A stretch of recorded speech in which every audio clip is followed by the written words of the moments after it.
Subscribe कीजिए unique engineering tips channel को और बेल आइकन को ज़रूर दबाएं सबसे पहले नोटिफिकेशन पाने के लिए। Hi guys, how are you? Welcome back to my YouTube channel Unique Engineering Tips. Hi guys, how are you? It's me Navid again. So इस लेक्चर में हम डिस्कस करने वाले हैं कंटूरिंग के बारे में। हमारा जो लेवलिंग पार्ट है वो कंप्लीट हो गया। उसका मॉक टेस्ट जो आपको उसकी लास्ट वीडियो के डिस्क्रिप्शन में मिल जाएगा, तो आप उससे वहाँ से ट्राई कर सकते हैं। तो इस वीडियो में हम डिस्कस करेंगे कंटूर के बारे में। So let's start the video. जो फर्स्ट इसमें जो टॉपिक आता है हमारे पास है कंटूरिंग। कंटूरिंग का मतलब क्या होता है? कंटूरिंग का मतलब होता है the process of tracing contour lines on the surface of earth is called contouring. कि हम क्या करेंगे, सरफेस ऑफ अर्थ पे कंटूर लाइंस को ट्रेस करेंगे, उस प्रोसेस को हम क्या कहते हैं, कंटूरिंग। अब हम देखते हैं कंटूर लाइंस मतलब होता क्या है। कंटूर लाइंस का मतलब होता है, सपोज करो ये आपके पास कोई एरिया है, यहाँ पे हमारे पास ग्राउंड पे नंबर ऑफ पॉइंट्स है, इनको हमने सेलेक्ट कर दिया। इन पॉइंट्स को जैसे letter B, A B C D E F, कुछ भी नाम दे दो आप इनको, ये हमारे पास पॉइंट है। इन पॉइंट्स का हमने क्या कर दिया, आर एल फाइंड आउट कर दिया। लेट इट भी, इसका आर एल जो है 100 मीटर है, इसका भी 100 है, इसका 100 है, इसका 99 है, इसका 98 है, इसका 100 है। अब जिन जिन पॉइंट्स का इसका भी लेटर करो 100 है, तो जिन जिन पॉइंट का सेम आर एल है उनको हम ज्वाइन करेंगे। ये पॉइंट ए है, बी है, फिर सी है, इसको ज्वाइन कर दिया, इसको इसके साथ ज्वाइन कर दिया। तो ये जो है लेटर बी, इसका भी 100 है। तो जिन जिन पॉइंट्स का सेम आरएल था उनको हमने ज्वाइन कर दिया। तो ज्वाइन करने के बाद जो ये लाइन बनी, that line is known as contour line. अब देखो इनका, अब देखो यहाँ पे हमारे पास 98 वाला एक ही पॉइंट है, 99 वाला हमारे पास एक ही पॉइंट है, तो इनको ज्वाइन करके कंटूर नहीं बन सकता क्योंकि इनका आरएल डिफरेंट है, इसका आरएल डिफरेंट है, इसका आरएल डिफरेंट है। अब आपको पता है आरएल कैसे निकालते हैं, हमने लेवलिंग में डिस्कस कर लिया। तो जब हम ये करेंगे, ग्राउंड पे हमारे पास नंबर ऑफ पॉइंट्स होंगे, उन पॉइंट्स का आरएल निकालेंगे। तो जिन पॉइंट्स का आरएल सेम आएगा, जब उन पॉइंट्स को ज्वाइन करके जो लाइन बनेगी, तो that line is known as contour. तो इस लाइन को हम क्या कहते हैं, कंटूर। तो अब हम क्या कहेंगे, इस प्रोसेस को क्या कहते हैं, कंटूरिंग। कि जब हम क्या करेंगे, कंटूर लाइंस को ट्रेस करेंगे on the surface of earth. Trace in the sense की मतलब सेम आरएल के पॉइंट्स को ज्वाइन करके बनाना। तो that process is known as contouring and the lines which is formed by joining the points of same RL is known as contour. तो I hope कि आपको यहाँ से क्लियर हो गया हो कि कंटूर किससे कहते हैं। कि जब हम सेम आरएल के पॉइंट्स को ज्वाइन करके जो लाइन बनेगी, that line is known as contour line. तो अब नेक्स्ट हमारे पास कंटूर या कंटूर लाइन एक ही बात होती है। A line which is found by joining the points of same RL on the surface of earth is called contour या कंटूर लाइन। की वो लाइन जो सेम आरएल के पॉइंट्स को ज्वाइन करके बनती है, उसको हम कंटूर कहेंगे। जो बेस्ट एग्जांपल इसने दी है, सरफेस ऑफ वाटर। अब देखो वाटर का जो सरफेस है उसकी प्रॉपर्टी है, वाटर की आपको पता है एक प्रॉपर्टी है कि हमारे पास क्या होता है कि वो अपना लेवल जो है मेंटेन रखता है, वो कभी भी अंडुलेशंस नहीं बनाता। जैसे earth surface ups and downs आ सकते हैं अर्थ में, लेकिन वाटर जो है अपना लेवल सरफेस बना के रखता है, चाहे वो किसी भी जगह हो। तो इसकी बेस्ट एग्जांपल आप देखो, वाटर के टॉप सरफेस पे अगर मैं आरएल निकालूंगा तो उस पर हर पॉइंट पे सेम आरएल आएगा। तो जो उन पॉइंट्स को ज्वाइन करके जो लाइन बनेगी, तो that line is known as contour line या सिंपली कंटूर। उसके बाद नेक्स्ट इसमें आ जाता है हमारे पास कंटूर इंटरवल। कंटूर इंटरवल का मतलब होता है कि the vertical distance between two consecutive contours is called contour interval. कि हमारे पास दो कंसेक्यूटिव कंटूर्स के बीच का जो वर्टिकल डिस्टेंस होता है उसको हम क्या कहते हैं, कंटूर इंटरवल कहते हैं। अब सपोज करो यहाँ पर मैं आपको एग्जांपल दूंगा, ये हमारे पास कोई हिल है, ये कोई हिल है या कोई भी ऐसी शेप, इस शेप का कोई हमारे पास क्या है, ऑब्जेक्ट है। अब यहाँ पे एक कंटूर इसके टॉप पे बनेगा कि एक, फिर ज़रा थोड़ा सा इससे नीचे आएगा, फिर नीचे, फिर ऐसे ऐसे बॉटम को हम पहुंचेंगे। अब फर्स्ट कंटूर और सेकंड कंटूर के बीच का जो वर्टिकल डिस्टेंस हमने रखा, let it be 2 meter 5 meter और वट एवर, कुछ भी हो सकता है, it depends on the situation. तो that vertical distance between two consecutive contours is known as contour interval. अब देखो इसके यहाँ पे हॉरिजॉन्टल डिस्टेंस भी आएगा। ये हमारे पास क्या है, एक कंटूर है और दूसरा ये कंटूर है, इनके बीच का हॉरिजॉन्टल डिस्टेंस, ये कंटूर थोड़ा सा छोटा है, ये थोड़ा इससे बड़ा है, इनके बीच का जो ये डिस्टेंस आएगा इसको हम क्या कहते हैं, horizontal equivalent. Horizontal distance between two consecutive contours is known as horizontal equivalent and the vertical distance between two consecutive contours is known as contour interval। तो ये दोनों के बीच का horizontal equivalent और vertical equivalent जो है, हॉरिजॉन्टल इक्विवेलेंट और कंटूर इंटरवल मैंने आपको यहाँ इस डायग्राम से क्लियर कर दिया। तो फर्स्ट यही कह रहा था कि the vertical distance between two consecutive contours is called contour interval. अब नेक्स्ट हमारे पास जो था हॉरिजॉन्टल इक्विवेलेंट। हॉरिजॉन्टल इक्विवेलेंट का मतलब था horizontal distance between two consecutive contours is known as horizontal equivalent. कि हमारे पास जो ये दो कंटूर थे, एक ये था और एक ये था, इसके बीच का हॉरिजॉन्टल डिस्टेंस जो था इसको हम क्या कहेंगे, हॉरिजॉन्टल इक्विवेलेंट। अब देखो इसके बीच और इस कंटूर के बीच का जो हॉरिजॉन्टल इक्विवेलेंट आएगा वो कम आएगा, क्योंकि जैसे जैसे हम ऊपर की तरफ होते जाएंगे हॉरिजॉन्टल इक्विवेलेंट हमारा कम होता जाएगा। सेम वही जो है कंटूर इंटरवल के केस में भी होता रहेगा। तो ये हॉरिजॉन्टल डिस्टेंस जो है दो कंसेक्यूटिव कंटूर के बीच में आएगा, वो हमारे पास हो गया हॉरिजॉन्टल इक्विवेलेंट। और वर्टिकल डिस्टेंस जो दो कंसेक्यूटिव कंटूर के बीच में आएगा उसको हम कहेंगे कंटूर इंटरवल। ये कुछ इंपॉर्टेंट टर्म्स थी कंटूरिंग की। उसके बाद हम नेक्स्ट देखते हैं कंटूर इंटरवल किस चीज़ पे डिपेंड करता है, कि हमारे पास कंटूर इंटरवल हमने कितना रखना है, ज़्यादा रखना है, कम रखना है, वो किस पे डिपेंड करता है, तो वो सिचुएशन पे डिपेंड करता है। इसके लिए हमारे पास जनरली 4 केसेस आते हैं। 4 केसेस के हिसाब से हम क्या करते हैं, कंटूर इंटरवल को जो है सेट करते हैं। सबसे पहले फर्स्ट हमारा जो इसमें जो फैक्टर अफेक्ट करता है हमारे पास है नेचर ऑफ ग्राउंड, कि नेचर ऑफ ग्राउंड कैसा है। अगर हमारे पास फ्लैट एंड यूनिफॉर्म एरिया होगा तो वहाँ पे हम कंटूर इंटरवल स्मॉल रखते हैं। उसके बाद मॉन्टेनियस रीजन अगर होगा तो वहाँ पे हम कंटूर इंटरवल लार्ज रखते हैं। अगर हम मॉन्टेनियस रीजन में अगर हम कंटूर इंटरवल छोटे छोटे रखते रहेंगे तो वहाँ हमारे पास काफ़ी ज़्यादा टाइम लग जाएगा कंटूरिंग करने के लिए। तो ये फर्स्ट केस था जब हमारे पास फ्लैट एंड यूनिफॉर्म एरिया होगा, कंटूर इंटरवल स्मॉल, और मॉन्टेनियस रीजन के लिए कंटूर इंटरवल हम लार्ज रखते हैं। दूसरा आता है पर्पज एंड एक्सटेंट ऑफ सर्वे, कि हम किस सर्वे जो हम सर्विंग कर रहे हैं वो किस पर्पज कर रहे हैं और कितनी एक्सटेंट। एक्सटेंट का मतलब होता है कितना अमाउंट, लार्ज एरिया है, स्मॉल एरिया है, उस हिसाब से। तो for small areas and high accuracy के लिए हमें क्या करना पड़ता है, कंटूर इंटरवल स्मॉल रखना पड़ता है। ऑब्वियसली जब हमारे पास एक्यूरेसी हमें ज़्यादा रखनी होगी, अगर हमें एक्यूरेसी हाई ज़्यादा ज़रूरत है तो हमें जो है स्मॉल कंटूर्स रखने होंगे। स्मॉल कंटूर्स इसलिए रखने होंगे क्योंकि उसमें ज़्यादा डिटेल्स हमारे पास ज़्यादा आएंगी। For large areas and less accurate survey के लिए हमारे पास क्या करते हैं, हम कंटूर इंटरवल लार्ज रखते हैं। उसके बाद नेक्स्ट आ जाता है हमारे पास स्केल ऑफ मैप। ये मैप स्केल पे भी डिपेंड करता है। अगर हम स्मॉल स्केल के लिए हमें देखेंगे, हमें कंटूर इंटरवल लार्ज रखना होता है, और लार्ज स्केल मैप के लिए हमारे पास क्या करना पड़ता है, कंटूर इंटरवल स्मॉल रखना होता है। अब कैसे ये क्यों रखना होता है, अब देखो, जब हमारे पास जो है, लेट इट बी कोई एरिया है, वहाँ पे मैं 1/100 स्केल यूज़ कर रहा हूँ, और किसी एरिया में जो है 1/10 मीटर स्केल यूज़ कर रहा हूँ। अब दो केसेस है हमारे पास, एक में ये लार्ज स्केल है और ये स्मॉल स्केल है। तो इसने क्या कहा कि जब हमारे पास स्केल छोटा होगा तो हमें कंटूर इंटरवल ज़्यादा रखना होता है। अब देखो, और हमारे पास क्या होगा कि हमारे पास छोटा स्केल होगा, 1/100 मीटर स्केल होगा, तो 1/100 स्केल मीटर के लिए हमें क्या करना पड़ेगा, कंटूर इंटरवल ज़्यादा रखना पड़ेगा। क्योंकि छोटे स्केल में अगर मैं और छोटे कंटूर इंटरवल्स रखूंगा तो हमारे पास कंटूर मर्ज हो जाएंगे आपस में, बिल्कुल ये नज़दीक नज़दीक आ जाएंगे कंटूर हमारे पास, तो ये मर्ज हो जाएंगे। इस केस में हमें क्या करना पड़ता है, कंटूर इंटरवल ज़्यादा रखना पड़ता है। और हमारे पास जब स्केल ज़्यादा होगा तो वहाँ पे हमें कंटूर इंटरवल्स छोटे छोटे रखने होते हैं। तो ये ये स्केल ऑफ द मैप पे भी हमारे पास डिपेंड करता है। उसके बाद हमारे पास क्या आता है, time and expense of office and field and office work, कि इस पे भी हमारे पास कंटूर इंटरवल डिपेंड करता है, कि small will be contour interval and greater will be field and office work and vice versa. अब देखो, हमारे पास अगर कंटूर इंटरवल छोटे छोटे होंगे तो उनको फील्ड वर्क भी उसके लिए ज़्यादा लगेगा और ऑफिस वर्क भी उसके लिए क्या लगेगा, ज़्यादा लगेगा। अगर हमारे पास कंटूर इंटरवल ज़्यादा रखे होंगे, हमने डिस्टेंस जो है दो कंटूर के बीच में ज़्यादा रखा होगा, तो उससे हमारे पास क्या हो जाएगा, फील्ड एंड ऑफिस वर्क जो है कम लगेगा। अब मैं आपको यहाँ से एग्जाम्पल से आपको इसको समझाता हूँ। अब सपोज करो यहाँ हमारे पास क्या था, 1 2 3 और 4 कंटूर्स बन रहे हैं। 4 कंटूर्स बन रहे हैं, लेट इट बी, जब मैंने 2-2 मीटर का डिस्टेंस रखा तो हमारे पास नंबर ऑफ कंटूर्स कितने बन रहे हैं, 4 बन रहे हैं। अब वहीं अगर मैं इस कंटूर इंटरवल को 4 मीटर या 5 मीटर कर दूं तो हमारे पास जो है इस 10 मीटर में सिर्फ 2 ही कंटूर बनेंगे। तो जितने नंबर ऑफ कंटूर्स कम होंगे उतना टाइम हमारे पास कम लगेगा, फील्ड वर्क भी कम होगा और ऑफिस वर्क भी कम होगा। तो जितने ज़्यादा कंटूर होंगे उसके लिए हमें फील्ड वर्क भी ज़्यादा चाहिए और ऑफिस वर्क भी ज़्यादा चाहिए। तो ये सिचुएशन पे डिपेंड करता है। तो मैंने आपको 4 केसेस बता दिए कि हमारे पास कंटूर इंटरवल किन किन केसेस पे डिपेंड करता है। इन केसेस के हिसाब से ही हम क्या करते हैं, कंटूर को सेट करते हैं कि हमें ज़्यादा लेना है या कम लेना है। तो आई होप कि आपको यहाँ से ये क्लियर हो गया होगा। उसके बाद जो नेक्स्ट टॉपिक इसमें आ जाता है वो हमारे पास है कैरेक्टरिस्टिक्स ऑफ कंटूर, की हमारे पास कंटूर के कैरेक्टरिस्टिक्स क्या क्या है, उनको हम कैसे आइडेंटिफाई कर सकते हैं। फर्स्ट पॉइंट इसमें जाता है, all the points on the contour line have the same elevation. ये हमने पहले ही डिस्कस कर लिया। कंटूर बनता ही है पॉइंट्स ज्वाइनिंग द, ये line joining the points of same elevation. जिन पॉइंट का सेम आरएल है उन्हीं को ज्वाइन करके कंटूर बनता है। डिफरेंट आरएल्स के पॉइंट्स को ज्वाइन करके कंटूर कभी नहीं बन सकता है।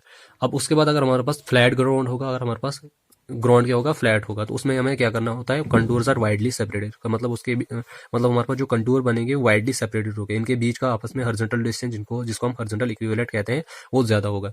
अगर हमारे पास ग्राउंड स्टीप होगा, स्टीप इन द सेंस कि हमारे पास जो है उसमें ये कुछ इस काफ़ी ज़्यादा स्टीप होगा, इस शेप का होगा, तो उसमें क्या होगा कि कंटूर्स लर्न क्लोज टुगेदर। उसमें जो कंटूर्स आएंगे वो आपस में क्लोज टुगेदर होंगे। फ्लैट में वाइडली सेपरेटेड होंगे और स्टीप ग्राउंड में क्या होंगे, क्लोज टुगेदर होंगे।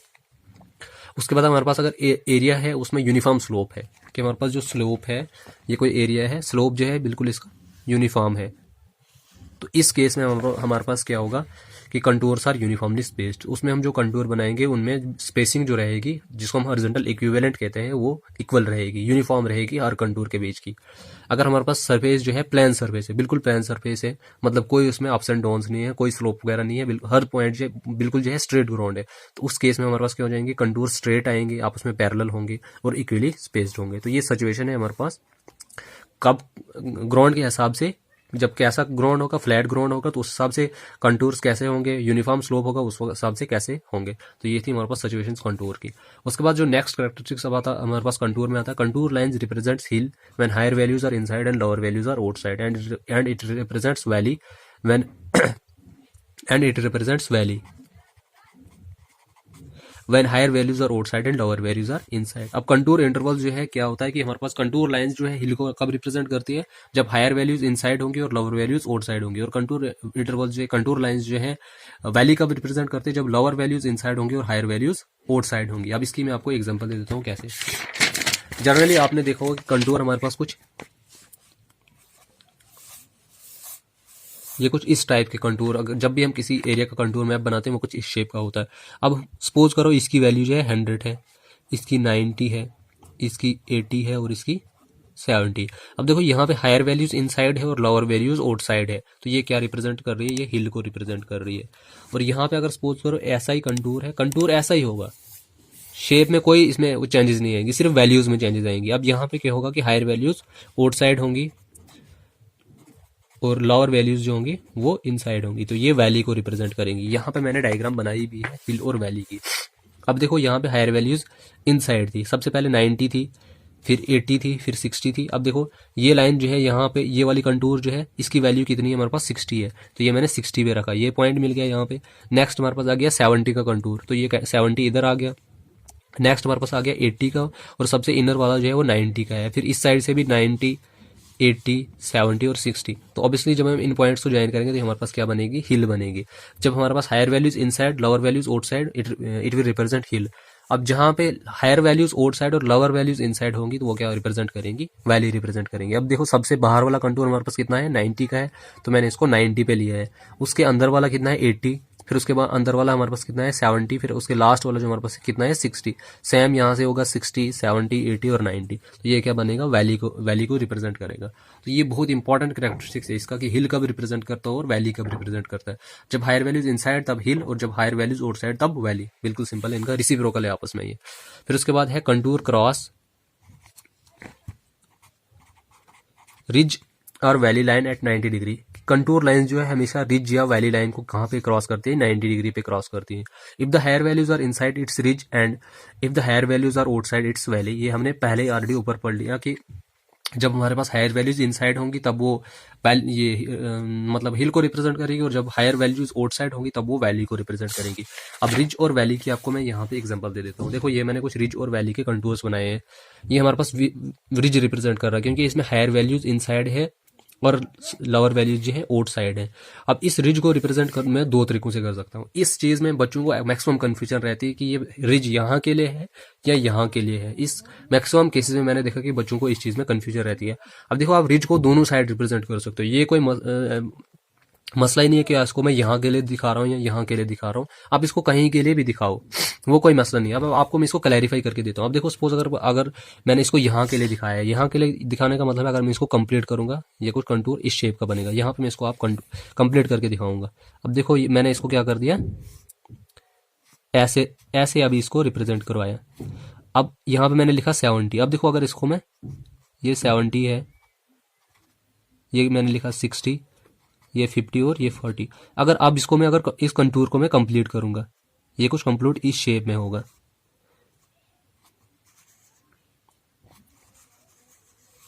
अब देखो ऑब्वियसली ये 70 अंदर रह गया, तो जिसमें हायर वैल्यूज इनसाइड और लोअर वैल्यूज आउटसाइड आएंगी तो वो हमारे पास क्या बनेगा, रिज बनेगा, या इसको हिल भी कहेंगे। अब इसको भी आप इसको कंप्लीट कर सकते हो। इसको आप कंप्लीट कैसे कर सकते हो, इसको आप यहां से कंप्लीट करो, ये इसके बाहर आती जाएगी, ये लाइन जो है इसके बाहर आती जाएगी, और ये लाइन जो है सबसे बाहर आएगी। तो ये मैटर नहीं करता ये आप इसको ऐसे रिप्रेजेंट करो या ऐसे रिप्रेजेंट करो, दोनों केसेस में ये क्या बनेगा, रिज ही बनेगा। सिर्फ आपने इतना ख्याल रखने कि वैल्यूज के हिसाब से जो है, ये शेप के हिसाब से नहीं पता चलता है कि ये रिज है या वैली है, ये आपकी वैल्यूज से पता चलता है कि रिज है या वैली है। अगर हायर वैल्यूज इनसाइड है तो रिज है या हिल है, अगर हायर वैल्यूज आउटसाइड है तो रिज है, ये सॉरी वैली है या सिंपली वैली, उसको दोनों केस में वैली कहेंगे। अब देखो यहाँ पे मेरे पास क्या है, हायर वैल्यूज आउटसाइड है और लोअर वैल्यूज इनसाइड है। अब इसको अगर मैं कंप्लीट करूंगा ये कुछ इस शेप की बनेगी। इसको अगर मैं यहाँ से कंप्लीट करूंगा ये कुछ इस शेप की बनेगी। इसको अगर हम यहाँ से कंप्लीट करेंगे ये तो ये सबसे बाहर आएगी ये वाली वैल्यू, तो बन गई वैली। अब इसको यहाँ से आप कंप्लीट करो, ये आपको ऐसे कंप्लीट होगा ये कंटूर। इस कंटूर को कंप्लीट करोगे तो ये आपका ऐसे होगा, इस कंटूर को आप कंप्लीट करोगे तो ये आपका ऐसे बनेगा, और इसको कंप्लीट करोगे तो सबसे बाहर आएगा। तो सबसे बाहर कौन सी वैल्यू आ रही है? 60। तो जब हायर वैल्यूज आउटसाइड और लोअर वैल्यूज इनसाइड आएंगी तो हमारे पास क्या बनेगा? वैली बनेगा। तो आई होप कि आपको मैंने यहाँ से ये क्लियर कर दिया होगा रिज और वैली का कॉन्सेप्ट। आपने इनमें शेप से कोई मतलब वो नहीं रखना है, डिफरेंस याद नहीं रखना है कि ये इस शेप की वैली होगी या रिज होगी, इस शेप की रिज होगी या वैली होगी। ये वैल्यूज पे डिपेंड करता है कि हायर वैल्यूज आपकी आउटसाइड है या इनसाइड है, उस हिसाब से पता चलता है कि ये रिज है या वैली है। तो यहाँ पे मैंने आज जैसे आप इसको डायग्राम को कंप्लीट करके दिखाया, तो एक और बार मैं आपको इसका डायग्राम यहाँ पे जो इसका अगर मैं बेटर क्लैरिफिकेशन दूंगा इसका। अब सपोज करो आपका जो है आपको ऐसे दिया है कंटूर, इसको सिर्फ वैल्यूज लिखी है 70, 60, 50 और 40। अब आपको पता नहीं लग रहा है ये रिज है या वैली है। आप इसको क्या करो, कंटूर को कंप्लीट कर दो। इसको अगर मैं कंप्लीट करूंगा कुछ इस शेप का बनेगा, ये देखो ये इसके बाहर आता जाएगा, ये जो है इसके बाहर आ जाएगा, और ये जो है इसके बाहर आ जाएगा। ये सबसे बेस्ट तरीका है कंटूर को आइडेंटिफाई करने का। अब देखो ये 70 लाइन सबसे बाहर चली गई, 60 उसके अंदर, 50 उसके अंदर, और सबसे अंदर हमारे पास क्या आ गई? 40। तो ये क्या बनेगी? वैली बनेगी। अब आप सपोज करो इसी शेप में मैं आपको क्या कर देता हूँ, रिज को क्लैरिफाई यहां से करके देता हूँ। शेप बिल्कुल वैसी है, सिर्फ वैल्यूज में फर्क है। अब वैल्यूज यहाँ पे 70 है, यहाँ पे 60 है, यहाँ पे 50 है और यहाँ पे 40 है। पहले बाहर से अंदर की तरफ हायर वैल्यूज जा रही थी, अब अंदर से बाहर की तरफ। तो इसको कंप्लीट करो आप। ये आपकी ऐसे ये कंटूर जो कुछ ऐसे बनेगा, ये आपका कुछ ऐसे बनेगा, ये आपका कुछ ऐसे बनेगा, और ये आपका कुछ ऐसे बनेगा। अब देखो हायर वैल्यूज इनसाइड और लोअर वैल्यूज आउटसाइड। तो ये क्या बनेगा? इसको आप रिज लिखो या हिल लिखो आप। तो अब रिज लाइन या वैली लाइन हम किसको कहते हैं? ये जो लाइन बनती है ये that line is known as ridge line. अब इसके रिज लाइन क्यों है? क्योंकि इसमें हायर वैल्यूज इनसाइड है। और जो ये लाइन है, ये लाइन अब इसमें वैली लाइन आएगी। क्यों? क्योंकि ये बिल्कुल यहाँ पे जो इनका एंगल बनता है that angle is known as 90 degree. जो इसका कहने का मतलब था कि कंटूर लाइन, जो रिज लाइन या वैली लाइन जो है कंटूर को 90 डिग्री पे क्रॉस करती है। तो आई होप कि इस डायग्राम से आपको ये चीजें क्लियर हो गई होंगी। अब इसी का आप उल्टी शेप में ले लो आप। अगर आपको ऐसे दिया है, ये ऐसे दिया है कंटूर, तो ये आपको मैंने आपको पहले ही बता दिया कि शेप से कोई मसला नहीं है, आप कंटूर को कंप्लीट कर दो। तो ये जहां के लिए कंटूर कंप्लीट होता जाएगा, सिर्फ आपको वैल्यू पता चल जाएगी कि वो अंदर से हायर वैल्यूज इनसाइड है या आउटसाइड है। तो उसी हिसाब से आप इसको रिज या वैली जो है इसको क्लैरिफाई करोगे, ये रिज है या वैली है। तो ये जो लाइन हिल के केस में बिल्कुल इसको 90 डिग्री पे क्रॉस करेगी, उसको हम रिज कहेंगे। और ये जो लाइन जो है वैली के केस में इसको क्रॉस करेंगे तो उसको हम वैली लाइन कहेंगे। आई होप आपको यहाँ से ये चीज क्लियर हो गई होगी। उसके बाद जो नेक्स्ट कैरेक्टरिस्टिक इसमें आ जाता है कंटूर का, वो है कि कंटूर लाइंस कैन नॉट, उसमें जो नेक्स्ट लाइन इसमें आ जाता है, कंटूर लाइंस कैन नॉट मर्ज और cross one another accept in case of overhanging Cliff. ये जब भी हमारे पास ओवरहैंगिंग क्लिफ होगा, ये सिर्फ ओवरहैंगिंग क्लिफ के केस में ही ये आपस में मर्ज या क्रॉस हो सकती है। उसके अलावा जो है कंटूर लाइंस कभी भी आपस में ये मर्ज नहीं होती, इंटरसेक्ट नहीं होती, एक दूसरे के साथ कभी भी ये टच नहीं होती। उसके बाद नेक्स्ट इसमें आ जाता है contour lines can not run into one another accept in case of vertical Cliff. कि कंटूर लाइन जो है कभी भी एक दूसरे के ऊपर रन नहीं कर सकती, सिर्फ accept in case of vertical Cliff. यहाँ पे आप डायग्राम देख सकते हो, ओवरहैंगिंग क्लिफ और वर्टिकल क्लिफ की मैंने डायग्राम बनाई है। ये देखो वर्टिकल क्लिफ है, बिल्कुल सारे के सारे कंटूर जो है एक ही लाइन में आ रहे हैं, क्योंकि यहाँ पे जो है ये क्या हो रहा है कि कंटूर मर्ज हो रहे हैं, ये रन हो रहे हैं वन अबव द अदर। तो यहाँ पे हमारे पास क्या है कि इस यहाँ पे जो है 60, 70, 40, 90 जो भी कंटूर इंटरवल है सारे एक ही पॉइंट पे क्या हो रहे हैं? मर्ज हो रहे हैं। तो ये जो है मैंने वर्टिकल क्लिफ की एग्जांपल दी है यहाँ पे। और यहाँ पे देखो ये हमारे पास ओवरहैंगिंग क्लिफ की है।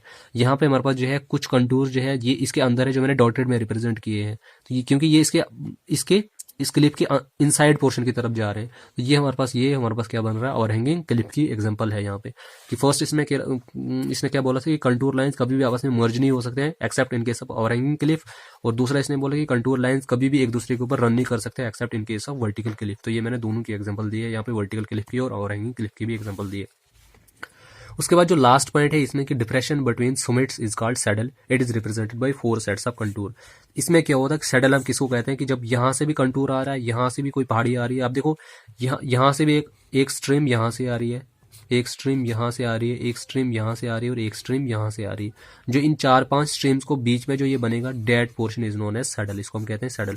अब ये स्ट्रीम्स कैसे बन सकती है, एक पहाड़ी यहाँ से होगी, एक पहाड़ी यहाँ से होगी, एक माउंटेन यहाँ से होगी और एक यहाँ से होगी। इनके बीच में जो ये 4 स्ट्रीम्स मिला के ये जो बीच में बनेगा that portion is known as saddle, जिसको हम क्या कहते हैं, सैडल कहते हैं। तो ये थे हमारे पास कैरेक्टरिस्टिक्स कंटूर के, कि कंटूर इंटरवल्स को हम कैसे ये कंटूर को लाइंस को हम कैसे आइडेंटिफाई कर सकते हैं। उसके बाद जो है ये टॉपिक मोस्ट इंपॉर्टेंट है, एग्जामिनेशन पॉइंट ऑफ व्यू से ये टॉपिक जो है मोस्ट ही इंपॉर्टेंट है कि स्टैंडर्ड वैल्यूज क्या है कंटूर इंटरवल की। अब देखो मैंने पिछले केसेस में इसमें आपको मैंने बताया था, जो ये यहाँ पे हमने पढ़ा था कि कंटूर इंटरवल किन किन पे डिपेंड करता है। यहाँ पे हमने सिर्फ देखा था कि कंटूर इंटरवल स्मॉल कब होता है, लार्ज कब होता है, लेकिन अब इनकी वैल्यूज कितनी कितनी लेनी होती है वो हम इसमें पढ़ेंगे कि स्टैंडर्ड वैल्यूज हमें कंटूर इंटरवल की कितनी कितनी लेनी पड़ती है। अब इसके लिए हमारे पास 4 केसेज है, वो डिपेंड करता है कि आप किस वाले केस में कंटूरिंग कर रहे हो, उस हिसाब से हमने कंटूर इंटरवल सेलेक्ट करना है। अगर हम large scale maps of flat country के लिए कर रहे हैं, जब हमारे पास कंट्री फ्लैट होगी, फ्लैट कंट्री के केस में जैसे क्वांटिटीज ऑफ अर्थवर्क हमने निकालनी है या बिल्डिंग साइट वगैरह एटसेट्रा, उसके लिए हमें कंटूर इंटरवल कितना लेना है, 0.2 से 0.5 मीटर के बीच, इतना हमने कंटूर इंटरवल लेना है। कंटूर इंटरवल आपको पता है vertical distance between 2 consecutive contours. अगर हम reservoir and town planning schemes में क्या कर रहे हैं, कंटूरिंग कर रहे हैं, तो उसके लिए हमें कंटूर इंटरवल कितना लेना है, 0.5 से 2 मीटर के बीच में। ये स्टैंडर्ड वैल्यूज इंपॉर्टेंट है, इनको एग्जामिनेशन पॉइंट ऑफ व्यू से ये काफी ज्यादा इंपॉर्टेंट है, इनको आप अच्छे से जो है लर्न कीजिएगा। फॉर लोकेशन सर्वे के लिए जब हम किसी चीज़ को लोकेट कर रहे हैं, कोई भी हमारे पास है सिविल इंजीनियरिंग प्रोजेक्ट है, उसको लोकेट करने के लिए उसके लिए जो कंटूर वगैरह बनाना होगा, तो वहाँ के लिए हमें कितना कंटूर इंटरवल लेना पड़ता है, 2 मीटर से लेकर 3 मीटर के बीच में। फॉर स्मॉल स्केल मैप्स के लिए, माउंटेनियस रीजन वगैरह के लिए वहाँ पे हमें क्या लेना पड़ता है, 3 से 25 मीटर के लिए। अब देखो ये चीज़ आपको यहाँ से क्लियर हो जाएगी। मैंने आपको यहाँ पे बोला था कि जब हमारे पास स्केल ऑफ द मैप पे कंटूर क्या डिपेंड करता है, जब हमारे पास स्केल छोटा होगा तो हम कंटूर इंटरवल लार्ज लेते हैं, और जब हमारे पास लार्ज स्केल बड़ा होगा तो हम कंटूर इंटरवल छोटा लेते हैं। अब यहाँ से आपको क्लियर हो जाएगा। लार्ज स्केल मैप्स के लिए हमने क्या कर दिया, कंटूर इंटरवल छोटा ले लिया, और स्मॉल स्केल मैप्स के लिए हमने क्या कर दिया, कंटूर इंटरवल बड़ा ले लिया। जैसे माउंटेनियस रीजन में अगर आप छोटे छोटे कंटूर बनाते जाओगे तो काफी ज्यादा टाइम लग जाएगा, इसलिए वहां पे हमें क्या करना पड़ता है, कंटूर इंटरवल ज्यादा लेना पड़ता है। और फ्लैट कंट्री के लिए हमें क्या करना पड़ता है, कंटूर इंटरवल छोटे छोटे लेने पड़ते हैं। तो ये स्टैंडर्ड वैल्यूज है कंटूर की, इस वक्त हमें कितनी वैल्यू लेनी है। उसके बाद जो लास्ट टॉपिक इसमें आ जाता है हमारे पास है यूजेस ऑफ कंटूर मैप, की कंटूर मैप को हम काम का यूज कर सकते हैं। कंटूर मैप के बहुत ही इंपॉर्टेंट यूजेस हैं। फर्स्ट इसमें है कि to find out the general features of the area. अगर हमारे पास किसी एरिया का कंटूर मैप अवेलेबल होगा तो वहाँ पे जो जनरल फीचर्स है एरिया के, जैसे माउंटेन्स कहाँ है, फॉरेस्ट कहाँ है, रिवर स्ट्रीम्स वगैरह, हम सारा जो है कंटूर मैप से आइडेंटिफाई कर सकते हैं। जैसे आपने मोबाइल फोन में देखा होगा हमारे पास जो गूगल मैप्स अवेलेबल होता है, उसमें आपने कंटूर मैप भी वहाँ पे एक ऑप्शन आता है, तो आप वहाँ से उसको ट्राई कर सकते हैं, वहाँ से आप उसको देख सकते हैं कि जो लाइन्स जैसी ग्राउंड पे बनी होती है, वो जो सर्कल्स जैसे वगैरह वगैरह, तो that lines represent the contour lines of the area. तो वहां से आप सारा देख सकते हो कि किस एरिया में क्या है। इंटरविजिबिलिटी हम अगर हमारे पास इंटरविजिबिलिटी भी हमारे पास 2 ग्राउंड पॉइंट्स के बीच में हम आइडेंटिफाई कर सकते हैं कंटूर या कंटूर लाइन से। उसके बाद to find out road alignment, सबसे बेस्ट पॉइंट ये है इसका कि जब हमने रोड अलाइनमेंट का मतलब होता है कि देखो, रोड अलाइनमेंट का मतलब होता है कि हमारे पास ये पॉइंट ए है और ये पॉइंट बी है, अगर हमने इनके बीच हमने रोड बनानी है, तो इसके लिए सबसे बेस्ट रोड अलाइनमेंट क्या रहेगी। रोड अलाइनमेंट के मतलब होता है डायरेक्टली मैं ए से बी के लिए रोड बना सकता हूँ या मुझे ये कुछ ऐसे स्टेप्स में जाना पड़ेगा। तो ये जो आती है डायरेक्शन ऑफ रोड, तो that is known as road alignment. अब इसको डिटेल में हम इसमें पढ़ेंगे, जो हमारे पास ये हाईवे इंजीनियरिंग है उसमें हम डिटेल में पढ़ेंगे इसके लिए। तो कंटूर लाइंस अगर या कंटूर मैप हमारे पास किसी एरिया का अवेलेबल होगा तो वहां से हम उसमें रोड अलाइनमेंट भी फाइंड आउट कर सकते हैं। Catchment area and capacity of reservoir, इस पे हम न्यूमेरिकल्स आगे सॉल्व करेंगे, वहां से आपको सारा क्लियर हो जाएगा कि अगर हमारे पास किसी एरिया का कंटूर मैप अवेलेबल है तो उससे हम कैचमेंट एरिया भी निकाल सकते हैं, कैपेसिटी ऑफ रिजर्वायर्स वगैरह निकाल सकते हैं। क्वांटिटीज ऑफ अर्थवर्क, इसके लिए भी हम आगे न्यूमेरिकल सॉल्व करेंगे, वहां से आपको क्लियर हो जाएगा कि क्वांटिटीज ऑफ अर्थवर्क हम कंटूर से कैसे फाइंड आउट करते हैं। तो ये था हमारे पास कुछ बेसिक इंट्रोडक्शन कंटूर का। आई होप कि आपको सब कुछ क्लियर हो गया होगा। तो प्लीज़ वीडियो को लाइक कीजिए, शेयर कीजिए, कमेंट कीजिए और चैनल को सब्सक्राइब करना न भूलें, और मेरी वीडियोस को अपने फ्रेंड्स के साथ जरूर शेयर कीजिए। So thank you so much and keep supporting watching unique engineering tips. अगर आपको हमारी ये वीडियो पसंद आई होगी तो वीडियो को लाइक कीजिए, शेयर कीजिए, कमेंट कीजिए और चैनल को सब्सक्राइब करना न भूलें। और प्लीज़ बेल आइकन जरूर दबाएं ताकि जब भी मैं नई वीडियो अपलोड करूँ तो आप तक सबसे पहले नोटिफिकेशन पहुंचे। और प्रीवियस वीडियोस जितनी मैंने अपलोड की है उनकी जो PDFs हैं वो डिस्क्रिप्शन में अवेलेबल हैं, तो आप वहाँ से उनको डाउनलोड कर सकते हैं। Thank you so much.